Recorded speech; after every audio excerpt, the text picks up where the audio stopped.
Assalamualaikum, halo semuanya. Perkenalkan, nama saya Fitra Ramadhani dari jurusan Ilmu Komunikasi.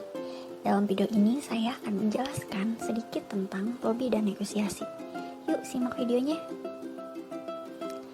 Apa itu lobby dan negosiasi? Lobby dan negosiasi dilakukan bukan tanpa tujuan. Berbagai hal yang dapat melatar belakangi lobby dan negosiasi adalah adanya permasalahan antara kedua belah pihak sehingga secara terbuka saling mendekat dan secara sukarela mendiskusikan perbedaan dan mencoba mencapai keputusan bersama yang menjadi topik permasalahan. Jadi, negosiasi dapat didefinisikan sebagai sebuah kegiatan atau upaya kedua belah pihak yang memiliki masalah untuk sukarela mendiskusikan dan mencari solusi bersama. Jadi, lobby merupakan upaya meyakinkan kepada orang lain agar mau mengakomodir kepentingan kita sehingga muncul solusi dan terbinanya hubungan baik antara kedua belah pihak. Perbedaan lobby dan negosiasi.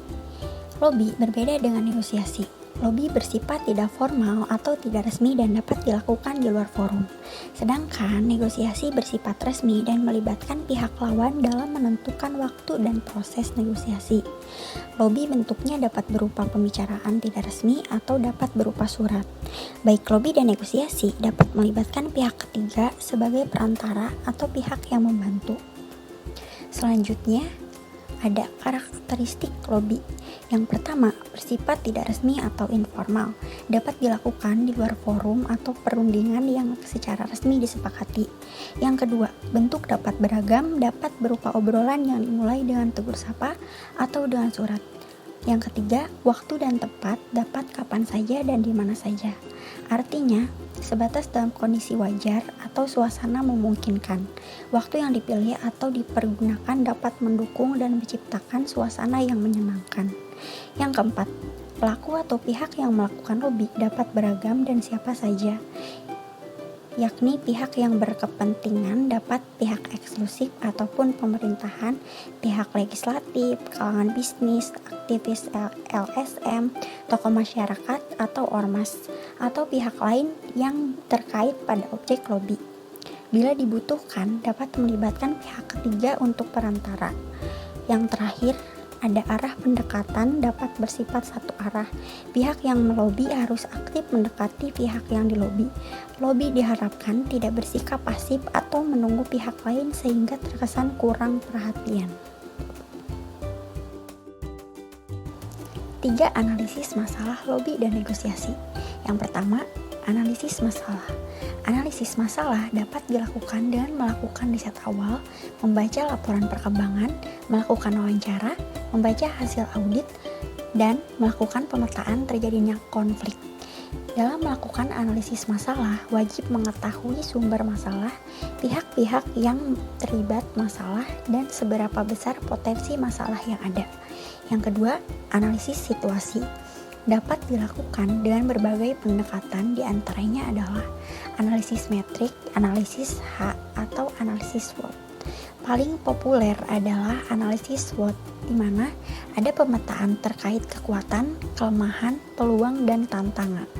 Dan analisis yang terakhir, yaitu analisis lawan, untuk mengetahui siapa lawan kita dan seberapa kuat lawan negosiasi kita. Posisi dari lawan negosiasi juga penting untuk diketahui. Misalnya, apakah lawan kita ini penentu kebijakan atau bukan? Jika bukan, maka harus ada proses lebih lanjut hingga adanya keputusan yang dicapai. Langkah-langkah sebelum kita melakukan lobby. Yang pertama, membuat catatan-catatan penting. Yang kedua, mencari topik-topik lain selain tujuan utama melakukan lobby. Yang ketiga, harus memahami situasi dan kondisi seseorang yang akan kita lobby. Dan yang terakhir, lobby yang efektif ketika yang melakukan negosiasi terdiri dari 2 atau 3 orang. Selanjutnya, ada fungsi lobby dan negosiasi.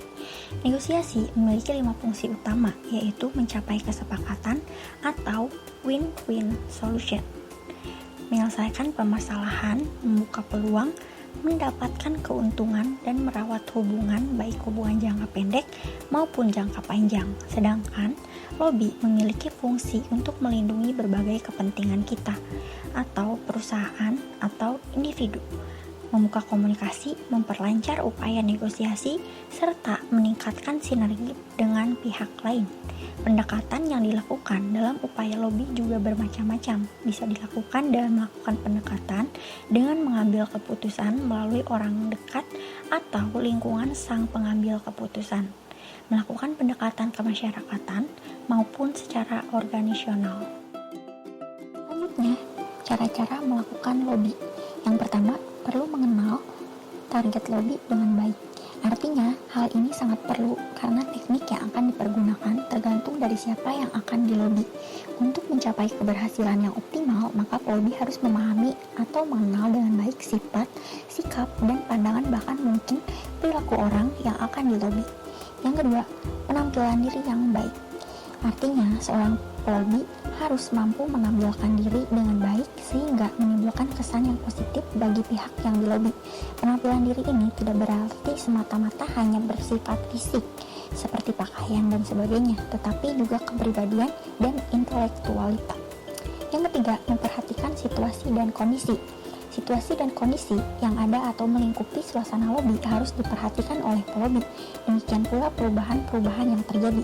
Hal ini terutama sangat penting dalam penggunaan cara penyampaian pesan. Di tempat umum, misal di restoran atau di tempat terbuka. Misal dalam olahraga, cara berbicara yang dipakai tentu berbeda dengan apabila di rumah atau di kantor. Tentu tidak tepat berbicara keras-keras di antara banyak orang lain, sementara dengan berbisik-bisik di dalam rumah justru akan menimbulkan kesan yang negatif bagi tuan rumah. Yang keempat, mengemas pesan.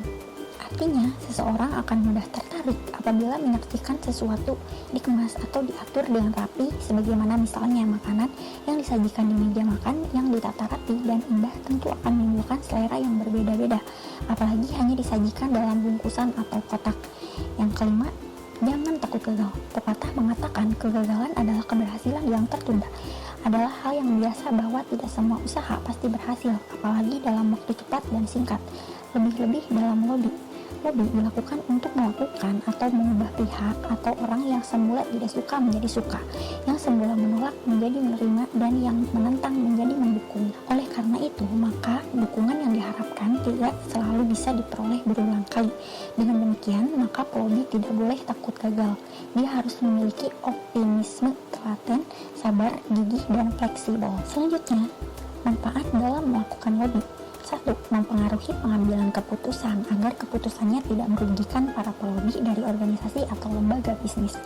Yang kedua, lobby juga berfungsi untuk menafsirkan opini pejabat pemerintah yang kemudian diterjemahkan dalam kebijakan perusahaan. Yang ketiga, memprediksi apa yang akan terjadi secara hukum dan memberi rekomendasi pada perusahaan agar dapat menyesuaikan diri dengan ketentuan baru dan memanfaatkan ketentuan baru tersebut.